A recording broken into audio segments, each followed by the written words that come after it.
දැන් ඉතින් මහා ආණ්ඩුවේ ලොකුම බොරුව ජනතාව ඉදිරියේ පෙන්නලා ආණ්ඩුව නිර්වත් කරපු නිසා ආණ්ඩුව දැන් ඉන්නේ මාත් එක්ක වියරු වැටිලා. ආය නිසා ආණ්ඩුවේ නායකයෝ හැමෝම එක මිටට ඇවිත් මට මඩ ගහනවා. ඇත්තෙන්ම ආණ්ඩුවේ මිලියන 22ක් ජනතාව රැවටීමට ආණ්ඩුව බිහි කළ ලොකුම බොරුව තනියම කඩාකප්පල් කිරීමට හැකියවීම ගැන මම අවංකවම සතුටු වෙනවා. එතකොට මේ දවස්වල ආණ්ඩුව වියරු වැටිලා මට බනින ප්‍රමාණය අනුව මගේ සාර්ථකත්වය මැනගන්න පුළුවන්. මගේ සාර්ථකත්වයේ මනින මීටරේ බවට පත් වෙලා තිබෙන්නේ ආණ්ඩුව මාධ්‍ය ඉදිරියේ මට කොච්චරක් බනිනවද කියන කාරණයයි. දැන් ආණ්ඩුවට මහමුලකරු සොයාගන්න බැරි වුණාට ලෝකයේ තිබෙන විශිෂ්ටතම විමර්ශන ආයතනය මහමුලකරු සොයාගෙන තිබෙනවා. ලෝකයේ තිබෙන විශිෂ්ටතම විමර්ශන ආයතනය වෙන Federal Bureau of Investigations නැත්නම් FBI කියන ආයතනය ඇමරිකාවේ තියෙන ආයතනයක් ලෝකයේ තිබෙන විශිෂ්ටතම ආයතනය ලෙසයි සැලකෙන්නේ. මොකද එම ආයතනයේ සතු සම්පත් තාක්ෂණය සහ අත්දැකීම් වෙනත් ලෝකයේ තිබෙන වෙනත් කිසිම ආයතනයක් සමග සසඳන්නවත් බෑ.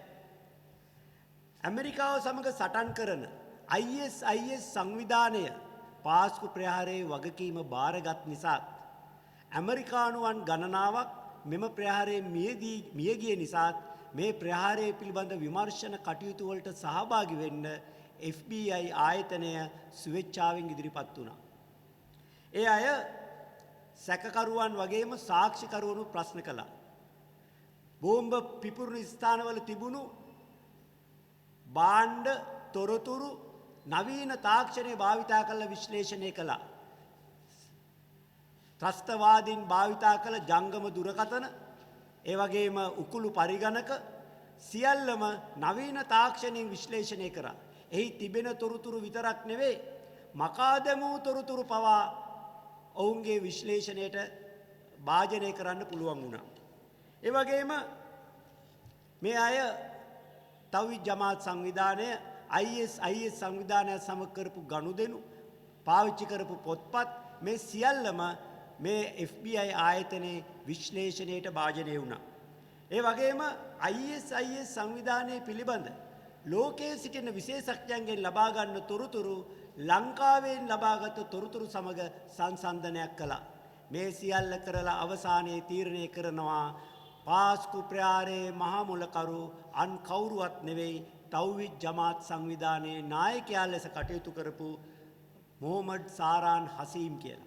ඔහු ISIS සංවිධානයේ ශ්‍රී ලංකා ශාඛාවේ ප්‍රධානියා බවත් නෞෆර් මෞලවි එහි දෙවනියා බවත් ISIS සංවිධානයේ නියෝගයෙන් මේ ත්‍රස්ත ප්‍රහාරය සිදු කළ බවත් මේ විමර්ශනයෙන් ඔවුන් සොයාගෙන තිබෙනවා.